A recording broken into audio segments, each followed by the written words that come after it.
the championship. Congratulations, 2025 Formula One Academy champion. Doriane Pin qui a été titrée en F1. Doriane Pin, elle est pilote automobile. Well done, Doriane Pin.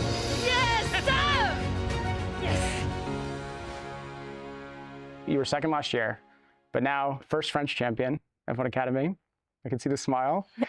You finished every race in your F1 Academy career. Mm-hmm.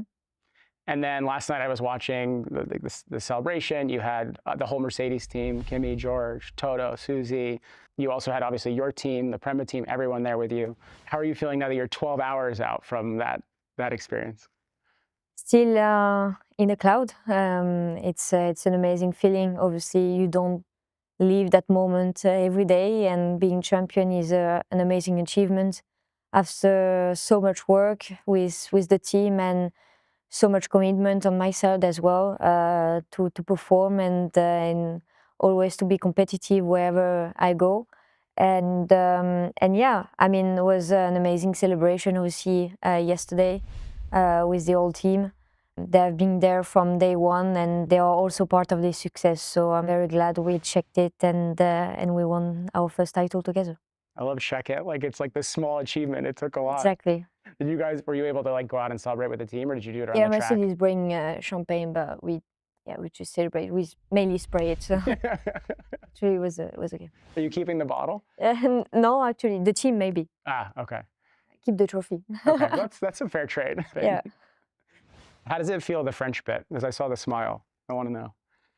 Feels great. I mean, we are not so much women into motorsport, and obviously being one of the few and being competing in high level and almost the only one in as a French driver, and it feels great to be the best one. Yeah. You mentioned in your post-race interview the hard work. You mentioned it here again, like sort of make that tangible. What was that like this year in terms of your preparation, keeping yourself in the right mindset? Like, how did that really manifest for you? Obviously, the preparation is fundamental for the performance and the success. I've learned a lot from the 2024 season. Obviously, was jumping into endurance racing to single-seater racing, and first ever year in single-seater. A lot of new things around, and obviously on track, driving a different car, and yeah, I mean, I've been taking my weaknesses of 2024 to bring it on to 2025 with improvement and innovation and basically becoming a better driver and more prepared, better approach in terms of racing as well. And I know I grow a lot in the last 2 years, and it's clearly helping me to perform. And yeah, we were absolutely more ready this year, and the preparation in simulator, for example, creating the model of the tracks, and I'm working with a mental coach. So a lot of things has been improved, and the success is there on track. So more easy to enjoy and more easy to succeed when you feel ready. Watching the races this weekend, I felt like I was watching ice skating more than I was watching car racing. Yeah. And I'm curious, like when you're in that cockpit and you know what's on the line, and you know you could either go for the win or you could hold back, like what was your mindset in that moment? Yeah, obviously we were fighting for the championship, so the importance of bringing home was there, but if you approach the race like you have to be careful, you are in a contender to win the championship, this is not the right mindset, you know. So we had to be very aggressive. We had to be fully there from FP to the races and be aggressive when we had to, and taking lap by lap and yeah, bringing results as well. And the race of Friday when it was raining was completely unexpected, and the race was completely crazy. A lot of things happened, and we won that race with fastest lap, and our main contender scored 0 points. So we did almost the full job there, and very proud about being able to succeed in this super important moment and making the difference as well. So very glad that we were able to switch on and being very, very good all the weekend. You know those infamous signs in amusement parks and karting tracks that said, "You must be this tall to ride"? Well, those were nearly Doriane's downfall. She was deemed too small to start racing when she initially wanted to, delaying her a couple years. While her competitors had a head start, that didn't stop Doriane from coming back, racing fast, and dominating. Hence her nickname, the Pocket Rocket. You're no stranger to hard work, obviously, like challenge you getting to this point. Going all the way back, you had to wait to even get into karting until you were much older. Is that something that maybe taught you that notion of like having the right mindset, having the perseverance? Yeah. Like what did you take away from even that at the early days? Yeah, the importance of the mindset is obviously fundamental to succeed in any sport, I guess. From the very young age, I'm passionate by high level of sports, and especially when I jumped for the first time in a go-kart, I completely fall in love with that sport, and that's my environment, and it's where I felt so good, you know. I was going to ask you, like, what was it like? Because I know you also, your dad has been involved in like, the karting business. Was it the moment that you got in the car, like, did you feel something that hooked you? Yeah, I mean, the speed, the adrenaline, you're alone and driving, you know, around the track, and you're 9 years old. I mean, it's insane, you know, you feel so powerful. And yeah, I mean, I never give up. I never really think that nothing was reachable, but, you know, the power of your mind saying everything is possible if you work for it.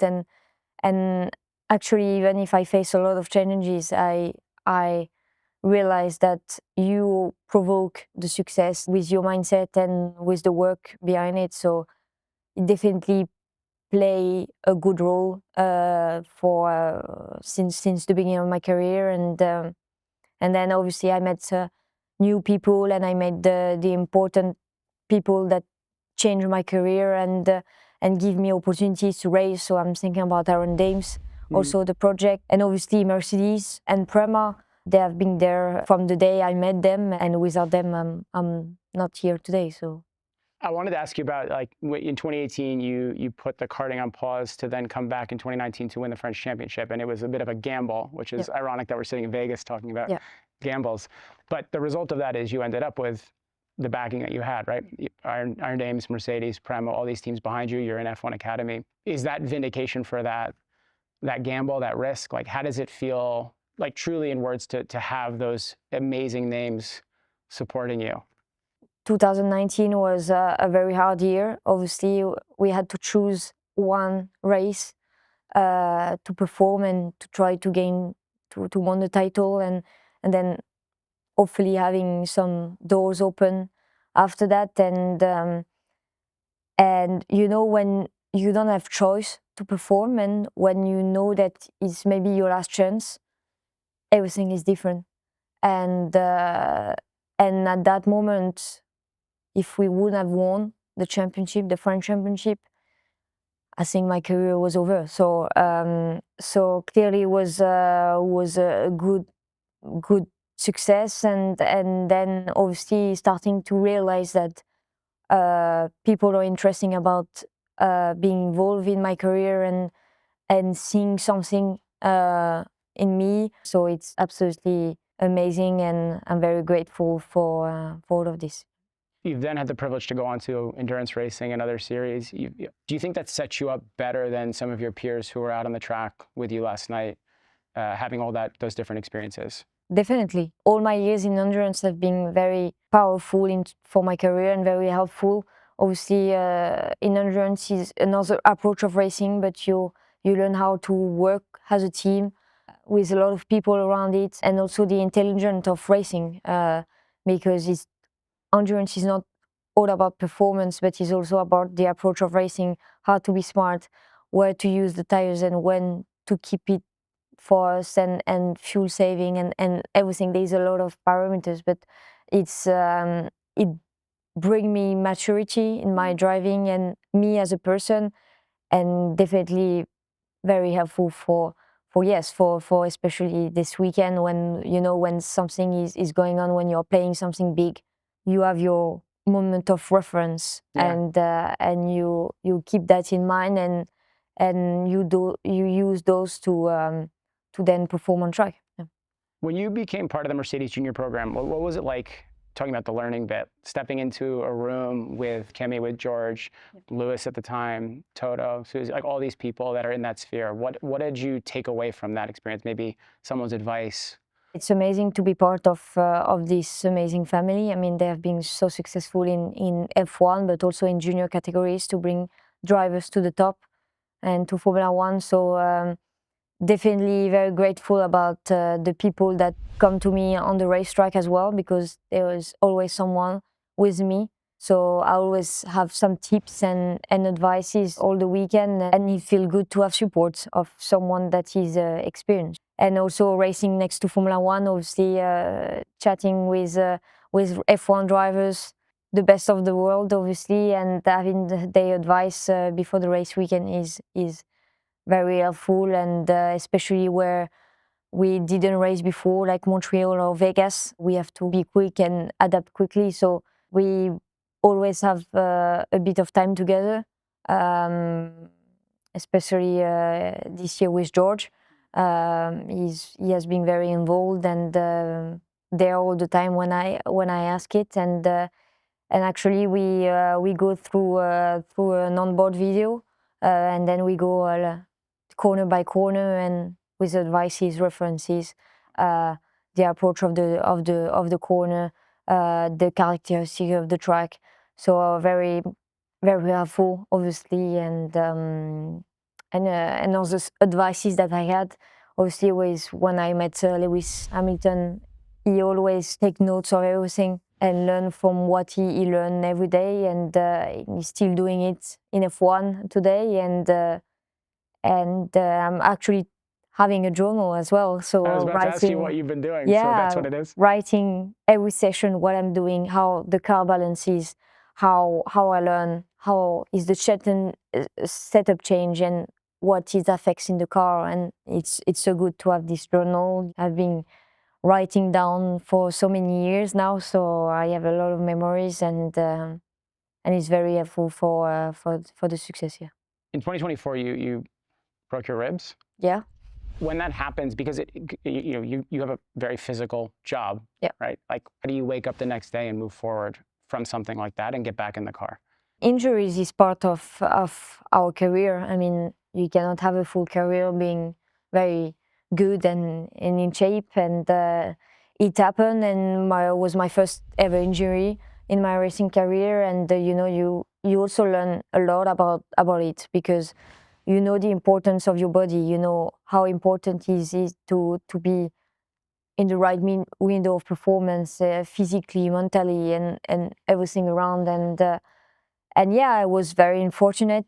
Then you understand the importance also of your environment, to find the keys to recover as quick as possible. And we recover very quick, because ribs are very hard to heal, and we actually being on track after 1.5 months. So was quite impressive, and also surprising myself about the importance also inside, of saying I will recover, I will be fine, and I'm healthy and stuff. And does it give you more confidence? Because we've talked to some drivers, and I've heard people talk about the Indy 500, where there's a lot of crashes, and they say that the first time you hit the wall, you now know what it's like, and it makes you're more in tune with the car, you're better at the track. It does that help you? It does, yeah, definitely. I mean, in a hard moment like this, you always take something from it, and you know how to prevent it as well.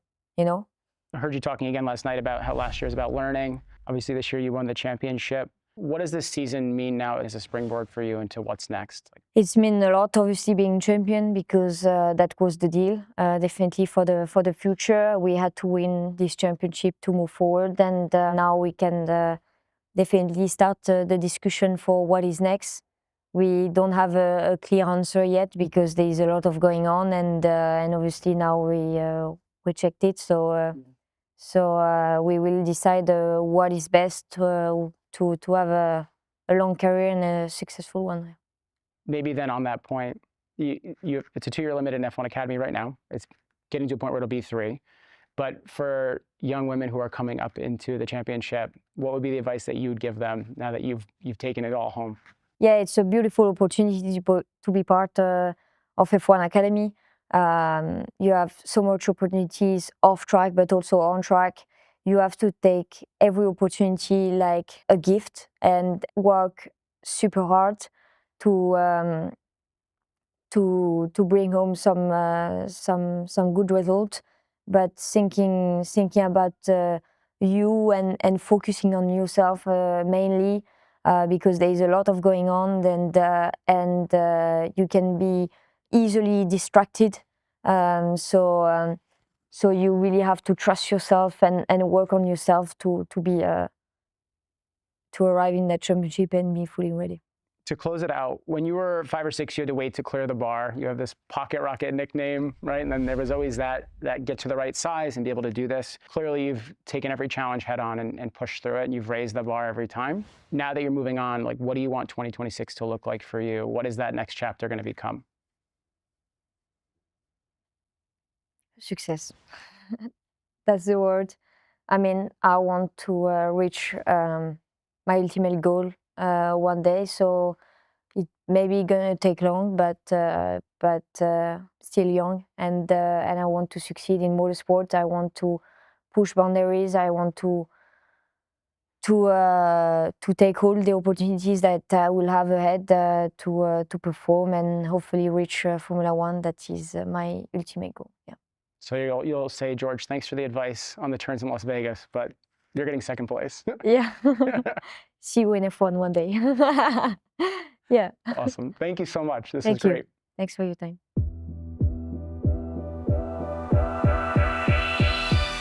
If you enjoyed this video, then be sure to check out our full playlist and to subscribe to the channel for more racing content just like it. Thank you, and we'll see you in the next one.